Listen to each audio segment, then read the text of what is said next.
Welcome back to the channel, guys. Today I've got a massive treat for you. 5 steps to a perfect bicep curl. Now, look, there will never be a time where a single bodybuilder or anyone ever says their biceps are too big.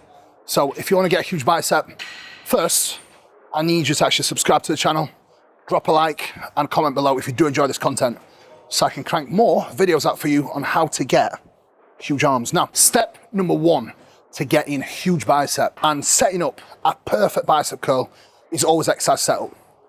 Now, without good exercise setup, it will be impossible for you to actually nail the execution.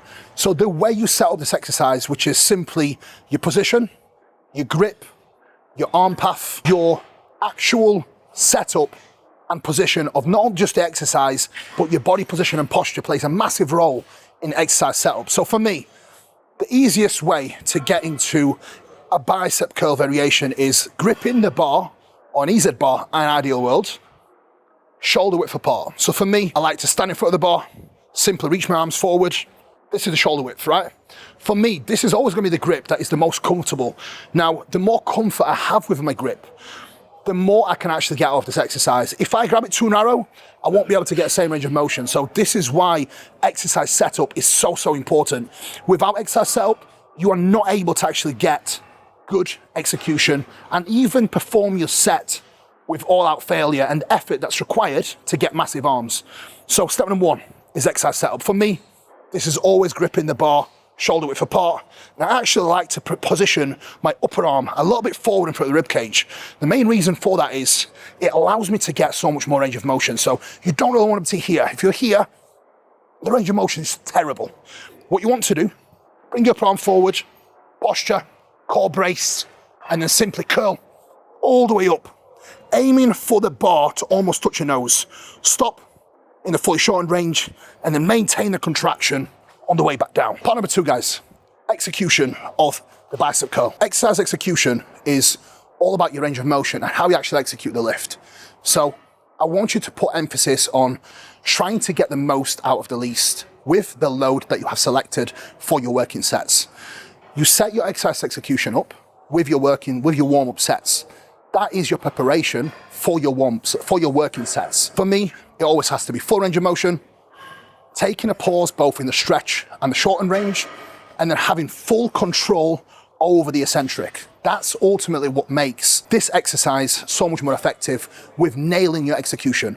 No excessive body language, posture stays fixed, solid exercise setup, and then we execute with full control, no momentum, keeping all the tension on the bicep throughout entire set. You want to always cue power with control. As a reference point, you want to have the ability to stop your rep at almost any given moment, but still execute with enough power to use adequate load that will challenge you and take your bicep to failure. Step number 3 to a perfect bicep curl.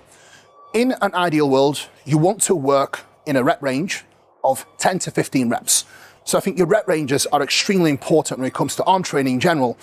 If you go too low, you will probably notice some joint and connective tissue pain, and you will probably not able to stay as connected with your bicep or keep your execution as tidy as it needs to be in order to get the most out of your set. So your rep range does have to be set at a reference that allows you to take your set to failure, pain-free, and keep good execution. Step number 4 is effort. Every single set that you do has to be executed with all-out effort. There will never ever be a time where working harder is not going to give you more results. I think sometimes you can almost push yourself past and above and beyond a point where things are productive if you take your sets past failure. However, reaching true mechanical failure is actually hard. So you have to make sure we're training with effort without breaking yourself or without causing an injury. So as a reference point, take your set as deep as you can whilst maintaining tension in the bicep and without breaking down the execution. Right, guys, now it's time to show you some practical. So I'm gonna take you through my warm-up sets and my actual working set to failure, just to show you how it's done. Step number 5, guys, and last but not least, volume and frequency. If you have nailed your exercise setup, nailed your execution, and you simply need more work to facilitate more growth for any body part, especially bicep, you can increase your volume through increasing your frequency.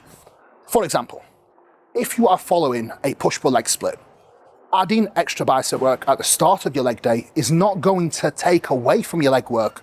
However, it will allow you to train your biceps fresh at the start of the session, where you have the most energy, and that is your chance to expose your bicep to a huge amount of tension when you are fresh, when you are fully recovered, and you are able to attack your sets with all-out effort at the start of your session. If you are following an upper-lower training program, you can almost train your bicep every single day with higher frequency. And this will increase your training volume indirectly as you are spreading out your volume through more training frequency. So you can almost add bicep work into any session, and you can increase your training frequency without having to add an excessive amount of sets in one single session. So spread out your volume across your weeks, add bicep top-up work on your leg days and even push days to give you more quality sets and quality stimulus when you are fresh, rather than train your bicep at the end of a pull workout. Train your biceps fresh, either before push or before legs. All right, guys, so a little bit of disclaimer, I have just trained legs.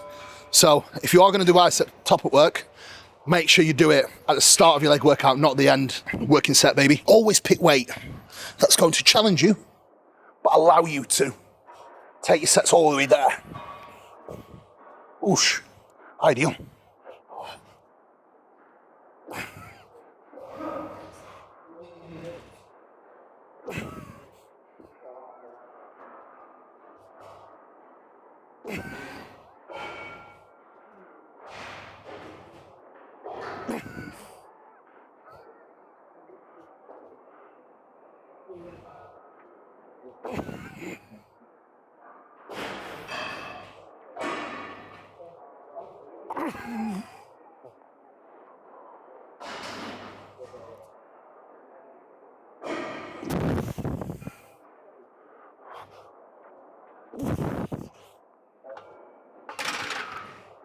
Oh, fuck me. I'll have to get a ref back. That was actually a real hard set. I love that. Right, guys, when it comes to execution, you want to allow your elbow to travel forward slightly as you are curling up. If you try to keep your elbow pinned back, you will not actually be able to get full range out of your bicep. So naturally, your elbow will want to travel forward slightly.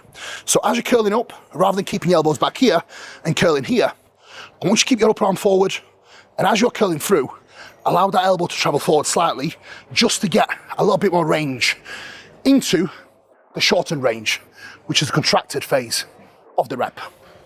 Once you reach that point, take a hard contraction, and then I want you to maintain that contraction coming back into the stretch. Your tension stays on your bicep through every millimeter of the rep. That's when you own each rep and really have an immense amount of tension put through your bicep. Remember, guys, it's not the weight that builds the muscle alone. It's the amount of tension that you can create in the muscle that matters the most. So you have to use appropriate load that allows you to really stay connected to the muscle and apply that tension through target area without secondary muscles starting to take over. No swinging, no body English, stay locked in, keep your posture, keep your execution tight, and take your sets out of the way. This is my 5 steps to a perfect bicep curl and getting massive arms. Like, share, subscribe. Peace out. We're out.